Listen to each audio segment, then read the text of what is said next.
하둘셋, 하둘셋. 안녕하십니까. 사마이럴입니다. 2018 행시 입시 법행 대비 정재환 교수님 헌법입문 제7판 2회독 77페이지 제3항 영역 보겠습니다. 사마이럴TV 질책, 구독, 추천 부탁드리고 유튜브 구독, 재생 목록 추천합니다. 로마자 1번의 영역의 개념과 성격. 1번의 영역의 개념.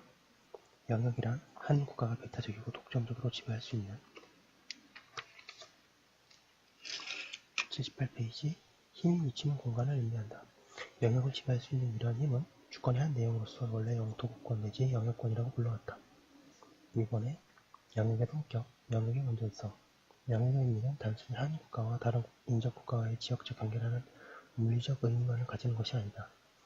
영역은 한 국가의 영역 내에서 공동체를 구성하여 생활을 영위하는 사람들의 지역적 기반이 역사적으로 형성되어 이어져 왔고, 이러한 지역적 기반이 원상 그대로 유지되어야 한다는 당위적 의미에서 영토의 온전성을 요구하는 개념이기도 하다. 3번의 영토에 대한 기본권의 문제. 사례 4.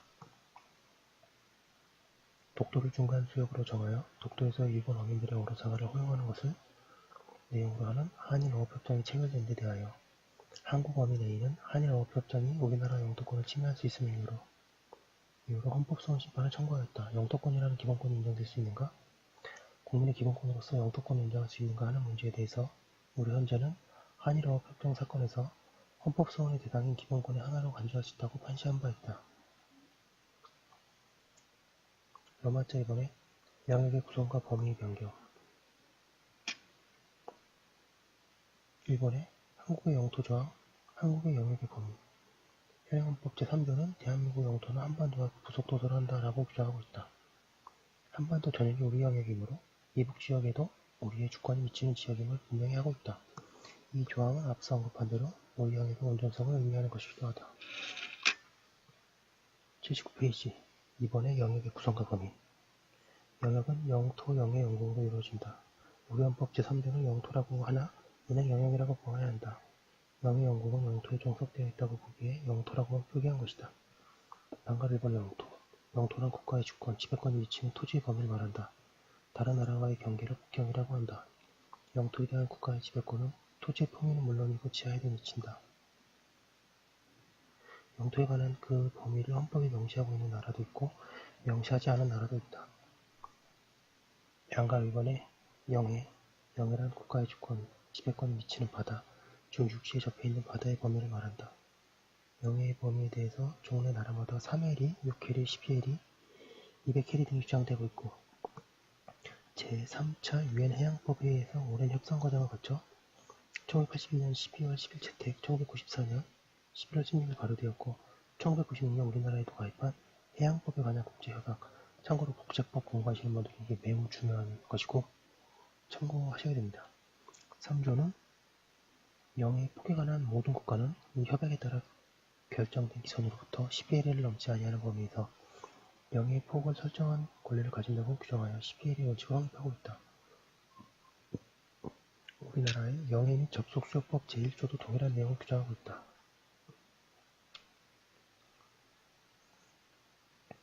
영해에 접속해 있는 수역인 접속수역의 범위도 설정되어야 한다.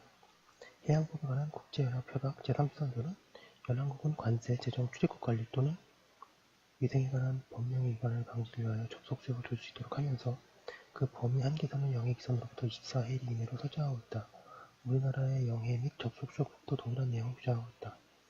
해양법에 관한 국제연합협약은 배타적 경제수역을 인정하고 배타적 경제수역에서 연합국은 해저의 상부수역, 해저 및 그 하층토의 생물이나 구생물 등 천연자원의 탐사, 개발, 보존 및 관리를 목적으로 하는 주권적 권리와 80페이지에 해수, 해류 및 해풍을 이용한 에너지 생산과 같은 이 수역의 경제적 개발과 탐사를 위한 그 밖의 활동에 관한 주권적 권리 등을 가진다고 규정하고 있다. 배타적 경제수역의 범위 한계는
예, 잠시만요.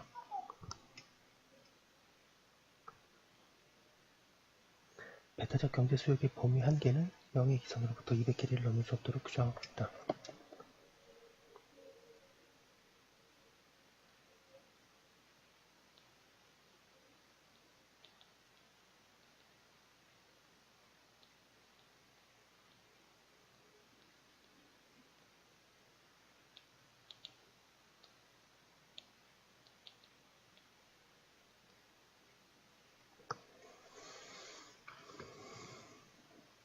양가로 3번의 영공. 영공은 영토와 영의 상공을 말한다. 주권이 미치는 상공의 범위에 대해서는 무한대란 학설, 대기권까지 미친다고는 학설, 실제적 표력이 지배력에 미치는 상공의 하나된 학설 등이 있으나 마지막 학설이 일반적인 견해이다. 3번의 영역권에 대한 제약. 한 국가의 영역권은 배타적이지만 예를 들어 무해통항권과 같은 경우에 의한 제약을 받을 수 있다. 무해통항권이란 외부의 선박이 지나가는 연안국의 질서나 안전에 해치지 않는 한 자유롭게 연안국의 사전 승인 없이도 그 연안을 항해할 수 있는 권리를 말한다. 4번에 영역의 변경. 영역이 변경되는 경우와 원인으로는 자연현상에 의한 영토의 생성, 화산 폭발 등에 의한 영토의 소실 등이 있고 우주지 선전 등이 있으나 흔하지 않다. 그 외에 국제조약에 의한 할양과 병합이 있다.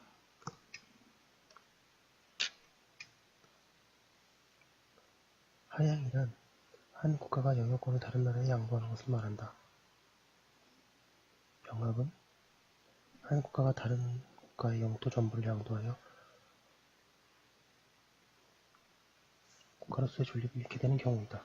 로마트 3번에 한국의 분단국으로서의 통일 문제와 영역. 1번에 헌법 제3조와 4조의 관계 문제. 양가로 3번의 문제제기. 헌법 제3조는 대한민국의 영토는 한반도와 그 부속도서를 한다고 규정하고 있고 81페이지 헌법 제4조는 대한민국은 통일을 지향하며 자유민주적 기본질서에 입각한 평화적 통일정책을 수립하고 이를 추진한다고 규정하고 있다. 양 조항 간의 관계가 논란되고 있다. 이 문제는 헌법 제4조에 따라 평화통일을 위한 노력을 하기 위하여 남북 간 교류가 이루어져야 하는데 헌법 제3조에 따르면 북한 정부를 불법단체로 보게 되어 이러한 교류가 받아들일 수 없는 모순이 아닌가 하는 의견이 있기 때문에 제기된 것이다.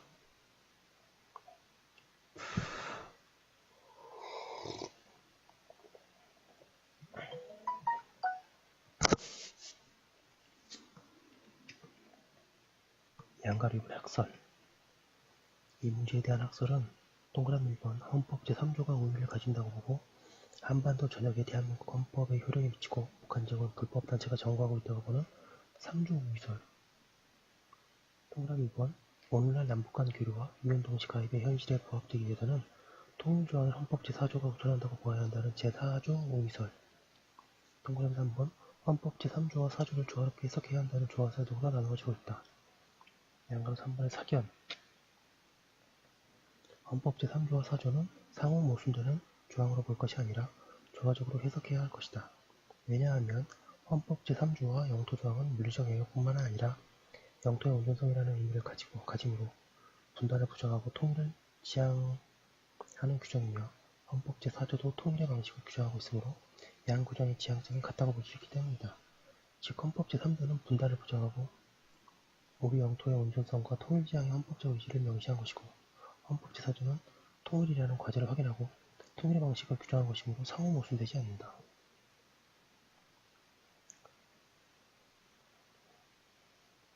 이번에 북한의 지위. 영토의 온전성을 선언하고 있는 헌법 제3조가 밝히고 있는 대로 북한 지역에도 우리의 주권이 미친다. 북한의 정권은 대한민국의 단일성에 위배되는 국내 법적으로는 주권국가로 볼 수 없는 불법단체이고 북한 지역은 미수복 지역이다. 대법원 판례도 북한 지역에도 대한민국의 주권이 미친다고 본다.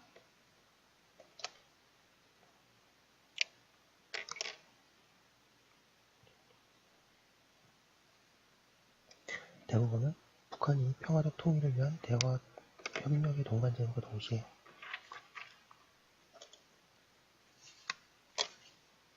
82페이지 저가통일 노선을 고수하면서 우리의 자유민주주의 체제를 전복하고자 획책하는 반국가 단체의 성격도 아울러 가지고 있다고 본다.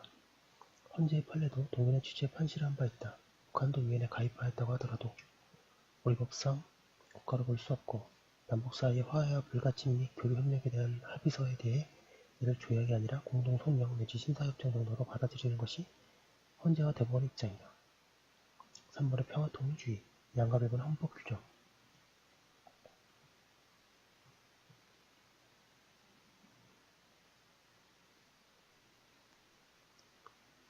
우리 헌법은 평화적 통일을 위한 여러 규정들을 두어 그 국민적 의지를 천명하고 평화통일주의를 헌법의 중요한 기본 논리로 설정하여 그 실현을 위한 원칙과 제도를 규정하고 있다. 제1항 전문에서 조국의 평화적 통일의 사명을 명시하고 있고 동그라미 2번에 자유민주적 기본 질서에 입각한 평화적 통일 정책을 수립하고 이를 추진할 국가적 의무.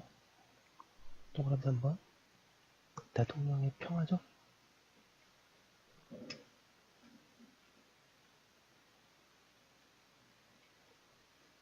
통일을 위한 성실한 의무. 동그라미 4번 대통령의 취임에서 평화적 통일을 위한 선서 의무. 동그라미 5번 대통령의 통일에 대한 중요정책 국민투표 부의권을 규정하고 있으며 동그라미 6번 평화통일 정책의 수립에 관한 대통령의 자문에 응하기 위하여 민주평화통일 자문회의를 둘 수 있도록 하고 있다. 양가로 2번의 통일의 원칙. 헌법 제4조는 우리의 통일 방식을 자유민주적 기본 질서에 입각한 방식으로 하야함을 명시하고 있다. 따라서 무력에 의한 통일 방식이 아니라 자유민주주의 다원적인 대화와 평화적인 교류를 통하여 통일을 성취하도록 노력하여야 한다. 양가 3번의 법률에 의한 추진.